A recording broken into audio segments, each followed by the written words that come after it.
नमस्कार, मी निकिता मराठी मनोरंजन विश्वमध्ये तुमचं स्वागत करते. तर मी आली आहे ढिंच्याक दिवाळी साजरी करायला. आता माझ्यासोबत कोण आहे बघा, रुपाली भोसले.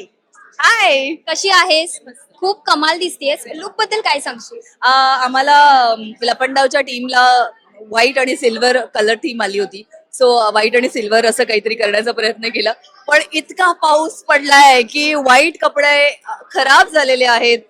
माझ्यासोबत माझी टीम जी होती बिचारी, ही सायली, कम कम सायली, कम कम कम कम, ही सायली जिने हा सुंदर मेकअप केलेला आहे. आणि वस्त्र वेड मधनं हे कपडे आलेले. ज्वेलरी बघताय तर ज्वेलरी जिजाकडनं, शीतल पाटील कडनं ज्वेलरी आलेली आहे.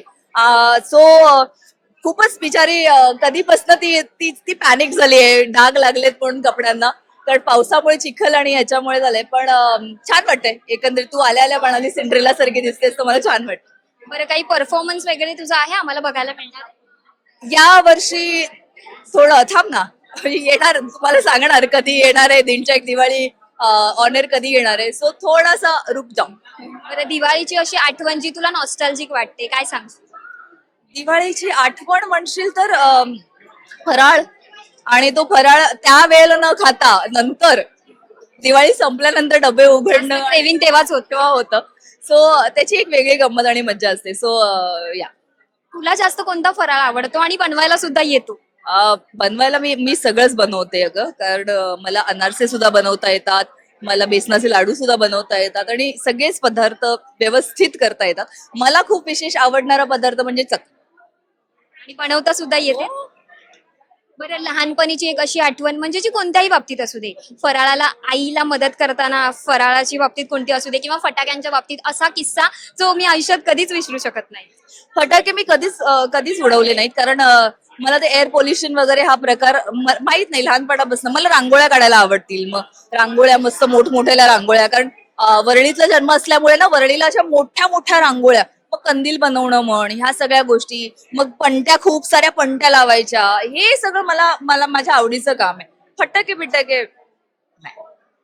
बरं, आपण एक छोटासा गेम खेळूया. फटाक्यांची नावं राहिली, पहिला फटाका कळलं आम्हाला कोणतं आहे? लवंगी, पाऊस, त्याच्यानंतर लक्ष्मी बॉम्ब, त्यानंतर ती बंदुकी तशी ते टिकल्या असतात ते, हा, त्यानंतर चकली, चक्री चक्री, हा, भुई चक्र. करंजी करण्यासाठी कोणतं साहित्य लागतं? करंजी करण्यासाठी साहित्य लागतं, काय लागतं? करंजीचं सारण करावं लागतं. आता प्रत्येकाची पद्धत वेगळी आहे. त्यानंतर मैदा असतो, त्यानंतर आई ना एक बॅटर बनवते. आपली खारी कशी असते, 4-5 लेयर्स असतात, तसे ना करंजीला तशा पापुद्र्या येतात. त्याच्यामुळे ती त्याचं एक वेगळं पेस्ट करते. आता ते मी सांगणार नाही तुम्हाला.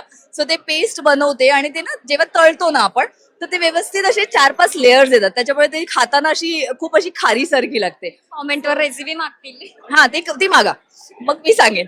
मग त्याच्यानंतर आई मोस्टली करंजी वगैरे तुपात किंवा अशी तळते, कारण त्याला एक वेगळा दिवाळीचा फराळ आहे यार, तो शाही असला पाहिजे. त्याच्यामुळे तो तुपात वगैरे तळते. तर जितके ड्रायफ्रुट्स तुमच्याकडे असतील तर ते तुम्ही टाका. आणि मला असं वाटतं की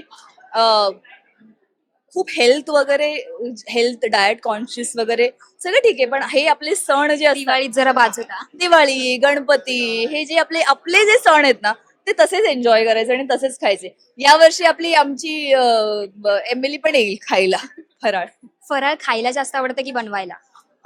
बनवायला पण आवडतो आणि खायला पण आवडतो. दिवाळी म्हटलं की पहिल्यांदा आठवणारा शब्द? दिवे, रांगोळी, कंदील. दिवाळीत रोज एक पदार्थ खावा लागला तर कोणता खाणार? चकली, चिवडा.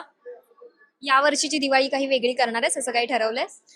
ह्या वर्षीची जरा स्पेशल आहे, कारण ऑक्टोबरमध्ये दिवाळी आहे आणि नोव्हेंबरमध्ये एक खूप छान गोष्ट घडते आहे आम्हा सगळ्यांच्या आयुष्यात, पर्सनल आयुष्यात, भोसले कुटुंबियांच्या आयुष्यात. सो डेफिनेटली ही दिवाळी जरा Yes, खास. नक्कीच आम्हाला ते पण बघायला मिळेल. तुला दिवाळीच्या खूप खूप शुभेच्छा.